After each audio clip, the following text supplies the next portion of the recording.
What's going on, everybody? I just finished watching Golda, which is well, a movie that came out, I think, a couple of months ago. It's on Paramount Plus if you want to watch. If you have Paramount Plus, if not, you can catch it on Apple iTunes, Google Play, and apparently YouTube Movies and TV. Let's take a look at the trailer, and I'll tell you what I think at the end.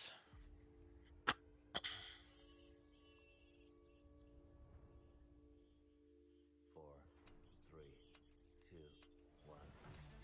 Today, the Egyptian and Syrian armies launched an offensive against Israel. Our enemies hoped to surprise the citizens of Israel on Yom Kippur. Our troops are outnumbered 7 to 1.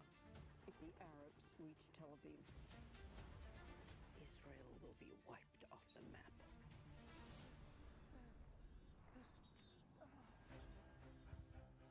In my day, they stood for the Prime Minister. Secretary Kissinger is on the line. Remember that I am first an American, second I am Secretary of State, and third I am a Jew. You forget that in Israel we read from right to left. The American people will pay a high price for supporting Israel. If we have to, we will fight alone. Our troops on the canal, they're surrounded. You rescue these boys. Might lead to catastrophe. If the Americans throw us to the dogs, I will not be taken alive. The Egyptians have fired a cruise missile at Tel Aviv. Well, I'm not going to get under the table, but don't let me stop you. If the Egyptians defeat us with Soviet weapons, what message does that send to the free world? The Russians are preparing 11 airborne divisions. When I was a child in Ukraine, they would beat Jews to death in the street for fun. I am not that little girl hiding in the cellar. Do you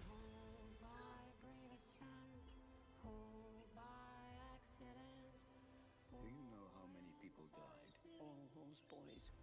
I will carry that pain to my grave. We will keep fighting for a guarantee of life and peace.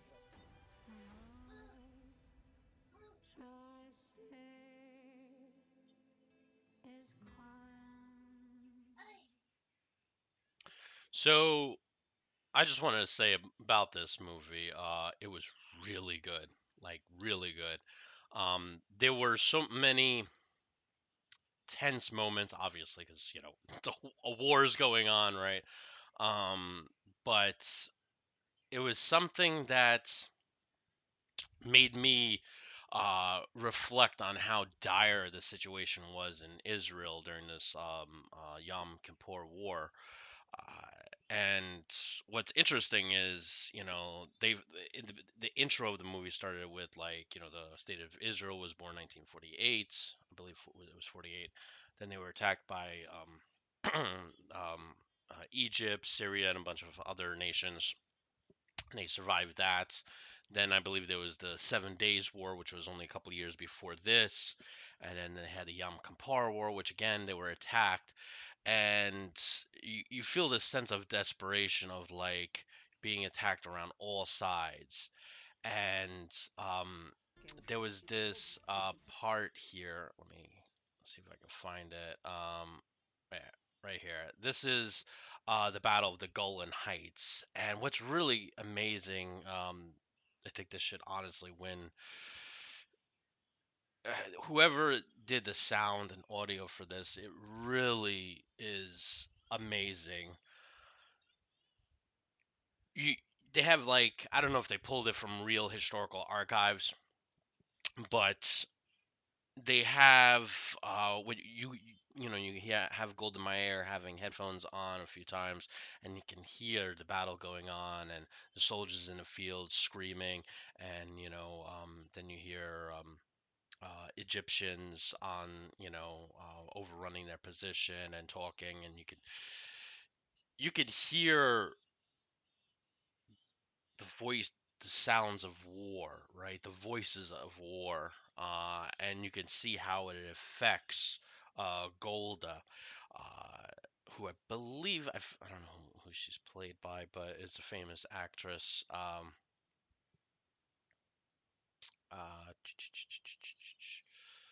I'm assuming Jane Hooks, Helen Mirren, I believe. Uh, so it really dives deep into this Yom Kippur War and how Israel was on the verge of being wiped off the map. Obviously, the movie focused heavily on Golda. Um, uh, One thing that I noticed in every scene is she always has a cigarette. Um, and there was one time in the movie I saw it like her hand, and it was just like orange. you know? So I could imagine the amount of scenes that they had to do and stuff like that. She probably smoked a lifetime of cigarettes during the making of this movie. And then you do have I forgot this actor's name, but he's playing Henry Kissinger, and it shows the American participation in the war, not participation, but kind of trying to end the war, but also trying to help Israel. Um, that's my son.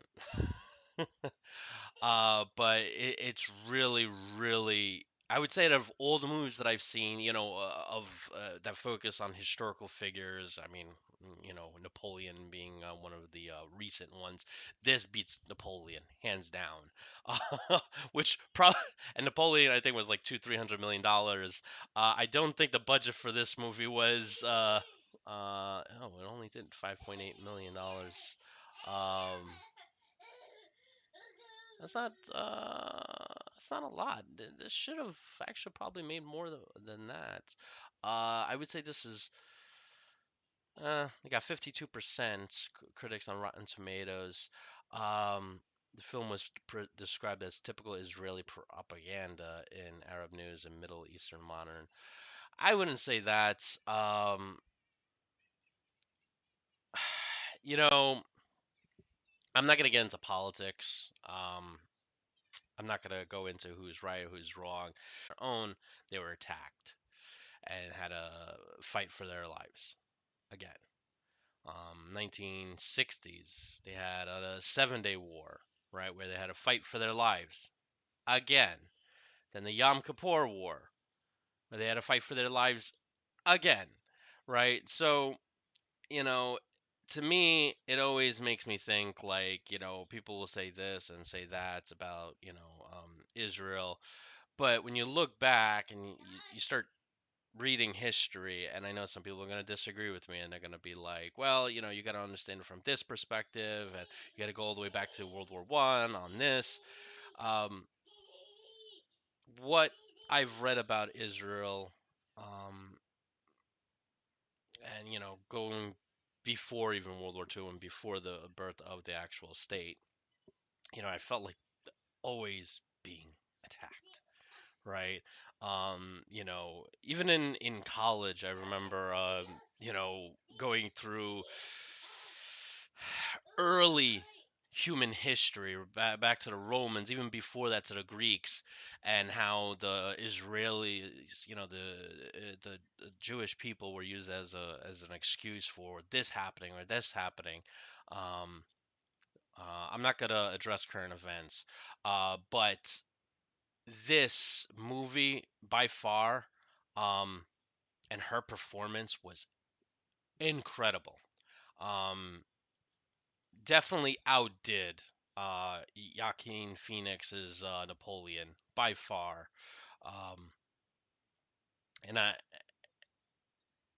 it just, I don't know, just certain things. There were moments where you felt her pain, like she took acting to a whole new level where it was, to me, I felt she was Golda, you know, um, because there were certain moments where like you feel the pain through her, and that to me is like amazing. Um,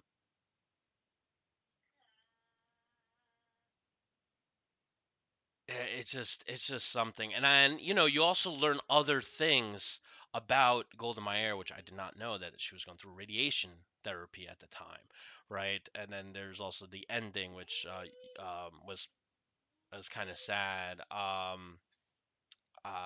She was fighting cancer, I'm assuming, but they sprinkle that in throughout the movie, so you're like, okay, well, we know there's something medically going on.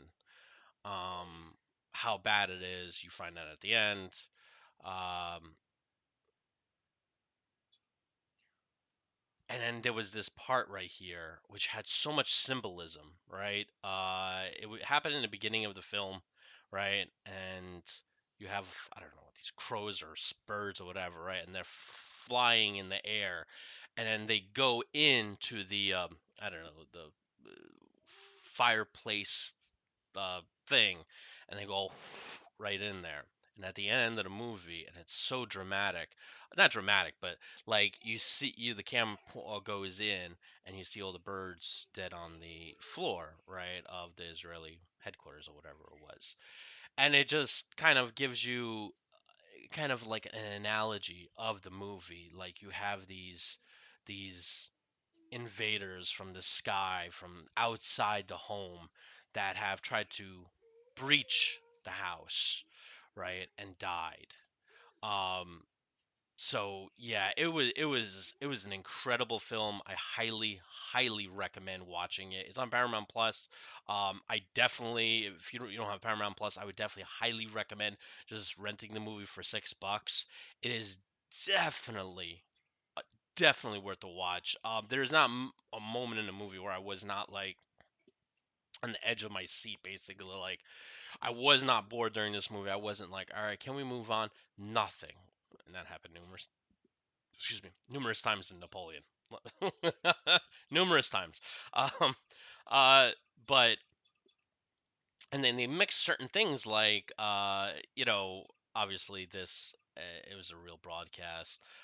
There's certain other parts that they actually take from what actually happened there during that time and mix it into the movie, which was really cool. And and she's in the situation room, I guess, the Israeli situation room at the time, and you see like the counterattack, and it makes me wanna I'm gonna check out a couple of YouTube videos that cover the Yom Kippur War. The only negative thing I will say about the movie, I don't know if I would say negative, um, but where was this? Here, this was about the Golan Heights, right? The Battle of the Golan Heights, and you could see how like Israel was losing the Golan Heights, and there were thousands of Syrian tanks. And then somewhere around about a third into the movie, it just stopped, right? Like there were no news from the Golan Heights. I don't know, maybe I missed it. Maybe somebody uttered something like it's secure now or whatever. But this happened, and then the rest of the movie focused on Egypt. So like this was a key part. So you had the Golan Heights being like the biggest thing in the beginning part of the movie, then Egypt being the other big element for the rest of the movie. So somewhere the movie starts out with the Golan Heights being like a huge objective, taking heavy losses, losing the Golan Heights, and everything stops. You don't know what happens after that, and then you have Egypt bypassing the bypassing the fortresses, counterattack in Egypt, and everything that was happening. Um, at the end of the movie, I was left wondering, I'm like, what happened with the Golan Heights? So I wish they covered that. Maybe they cut that off at the in the editing room. Maybe I don't know. I don't know what the director's intention was there, but um, as a biography, not a biography, but as a movie about Golda and the Yom Kippur War, that's how it influenced her. I would say 9 out of 10, 10 out of 10, 100% worth of watch. Um, I don't say that a lot about a lot of movies. This is definitely one of those movies. I really love movies that focus on historical um, historical people. Obviously, many of us saw Napoleon. There were movies about Churchill and George Washington, and and I've seen most or all of them almost, um, and none of them left a profound impact. This did, There was even a movie recently about Churchill. I forgot, played by a famous actor. Um, Even this was a better performance and um I forgot the name of the I'm not gonna be able to find it, but it's on Netflix. I think it is a famous actor that played it, and it's about Churchill. It's I forgot the name of the movie, but this movie even beats that, and that one had a much bigger budget and I think made more money in the box office. But this Golda movie was far superior to that one, and that one focused on obviously Churchill, um, and it was played by the bad guy from The Professional. I forgot the guy's name, um, but yeah, so so I highly recommend watching this film. Hopefully you guys do be sure to put comments on what you guys think. Um, she did an incredible um, performance, just bar none. Um, there were so many scenes where like you felt her pain, you felt her, ah, just everything. It's an incredible film. Anyway, hopefully you guys go see it. Highly recommend it. Anyway, catch you guys in the next one.